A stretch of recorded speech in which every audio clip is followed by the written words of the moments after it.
Hi guys, welcome back to my channel. So I just got off of work, but I wanted to go ahead and film a video about hypothyroidism. I just had a appointment with my endocrinologist on Monday. It's now, I guess, technically it's Thursday morning. And so I just kind of wanted to go review kind of what happened with that and kind of where we are with controlling my hypothyroidism. So first I thought I would just kind of go over basically what hypothyroidism is. So hypothyroidism is when your thyroid is not producing enough thyroid hormone, either because your thyroid isn't working or because your pituitary gland isn't working, and your pituitary gland is the one that secretes the hormone that tells your thyroid to create thyroid hormone. So your pituitary secretes thyroid stimulating hormone, or TSH, and that's often what they'll check to see if you suffer from hypothyroidism. They can also check your thyroid hormones, your T3, T4, and also antibodies against your thyroid, just to see what exactly is causing your hypothyroidism. So that is what it is, and symptoms of that can be a goiter, an enlarged thyroid. Mine is actually slightly enlarged right through here. It's kind of difficult to see. So I actually have always, well, I haven't always, I have had a goiter for a very long time. When I went to the pediatrician in high school, they told me that I had a goiter. Well, they didn't call it a goiter. They said that my thyroid was a little bit enlarged, and they said that that was probably due to a growth spurt. And maybe it was. I don't think I really grew that much, but it very well might have been a growth spurt. It's hard to say. But a goiter is a symptom. You can also have a goiter with hyperthyroidism, so that can go either way. So with hypothyroidism, you want to think of basically your body slowing down. Your thyroid hormones help with your metabolism and help with like many facets of your life. And so think about your body slowing down. And so symptoms of hypothyroidism can be vast. Some people will have no symptoms. I didn't really have any symptoms. Some people will have a ton of symptoms. And sometimes you'll have a ton of symptoms and your thyroid won't actually be not working, or it won't be reflected in the labs that it's not working, and then all of a sudden, like, 6 months later, it'll be reflected. So slowing down your metabolism, you're going to gain weight. You're going to be really tired. You're going to have really long cycles where you're not ovulating. Your libido is going to go down. You're going to be cold a lot of the time. Your hands and your feet are going to be really cold, and you can't really figure out why. Your skin might be really dry or coarse. You might notice that your hair is kind of thinning, and you're just like slow and there are a lot of other symptoms as things start to progress and become like kind of scary high numbers, but those are what a lot of people see. Is a lot of people find out that they have thyroid problems when either they're not getting pregnant, or they go to the doctor with general complaints of fatigue. Oh, constipation, that's another one. Another kind of big symptom. So they go with these really generalized, nondescript symptoms, and so they'll get their thyroid levels checked. So that's kind of what hypothyroidism is specifically. If you want to research more about it, there's a lot of information anywhere on the internet. You can totally just Google it. But those are kind of the basic symptoms. I had to wrangle my dog. So when I was diagnosed with hypothyroidism, I went in with just a generalized complaint of not being able to get pregnant. It's been about 6 months of trying. We weren't getting pregnant. I just kind of wanted to do a preconception visit and kind of just talk with my OB and see what was up there.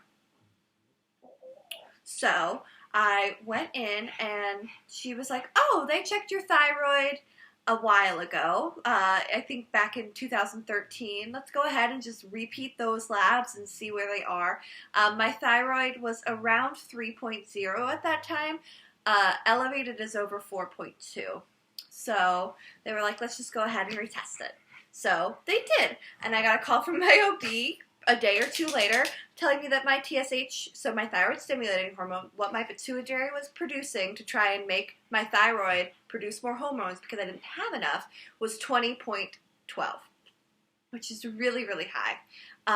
So they went ahead and they had me set up an appointment with an endocrinologist. I went in to see her.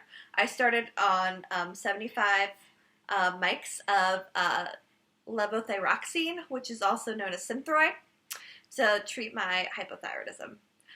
They went ahead and ran some tests. They looked at my T3 and my T4, so my actual thyroid hormones, and they looked at antibodies. I don't have Hashimoto's, which is an autoimmune disorder where your body is destroying your thyroid, but I did have some anti-thyroid antibodies kind of floating around. So she said it wasn't Hashimoto's, but it could still be autoimmune. I'm not 100% well-versed in all of the different diagnoses of the primary causes of hypothyroidism, so I'm not really sure what exactly it was, but she said I do have hypothyroidism, which is good. Which is good to know. So I started getting treated for that. After I had been on about 75 micrograms of levothyroxine for, I think it was about 3 months is how long she wanted me to be on it before I was retested. I went back and got retested, and my TSH was 4.75. So it was still above the limit for regulating your thyroid when you're not trying to get pregnant, but when you are trying to get pregnant, they actually want it to be under 2.5. So they upped my dose to 88 micrograms. I was on that for a little while, and then that's when I got pregnant. So I called them. They said, we want you to go check it right away because having hypothyroidism during pregnancy can cause miscarriage. So I got that checked, and it was 2.5 exactly. So they wanted under 2.5, so they upped my dose to 100 micrograms. Well, then I found out I had a miscarriage, so I gave them a call, and they said, go ahead and keep it at 100, and we'll kind of check it again. So about a month or so later, I checked it again, and it was 0.9, which was good. And then I just had my follow-up appointment and checked it one more time pretty recently, and it was 0.518. So that's good. Less than 0.27 is considered hyperthyroid, and my symptoms and everything are being pretty well controlled. So here's the changes that I have noticed since I started my thyroid medicine. I know I said I was asymptomatic, but that's because the symptoms were so subtle. So my hands and feet are no longer super cold all the time. They still are, but I was having to wear socks when I went to bed. But it was winter when I got diagnosed, so I just kind of thought that's what was going on. I have more bowel movements than I used to. I was never constipated. I was normally a one-a-day type of person, but now it's more than that. But it's not diarrhea. So those are all good things. I know. I'm really sorry, TMI.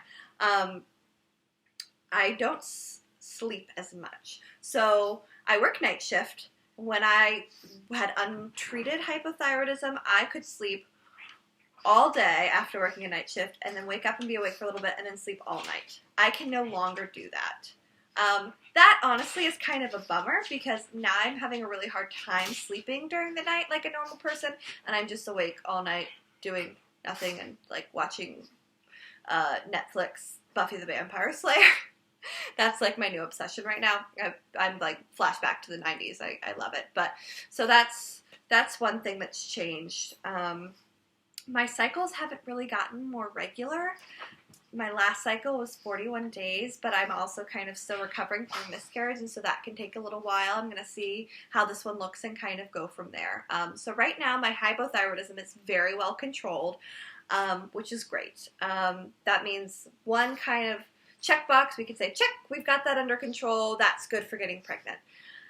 When I do get another positive pregnancy test, a positive home pregnancy test, they want me to go in and get my thyroid levels checked, and we'll check them every month just to make sure that they're still good so that we don't have any issues with my thyroid causing me to have miscarriage or the baby having issues, because for the first trimester, the baby only uses the mom's thyroid hormones because the baby does not have a thyroid at that point. So these are all very important things to keep in mind when you're trying to conceive. So I think preconception visits are very, very important because they can check out basic things like these, and you won't waste 6 months trying to get pregnant when you were never going to get pregnant because you probably weren't ovulating in the first place. So yeah, thank you guys so much for watching. I will update you if anything else changes when I got my period, if I get a BFP, anything fun like that. I think that I've ovulated, but it's kind of hard to say, so we'll just have to wait and see. Bye guys!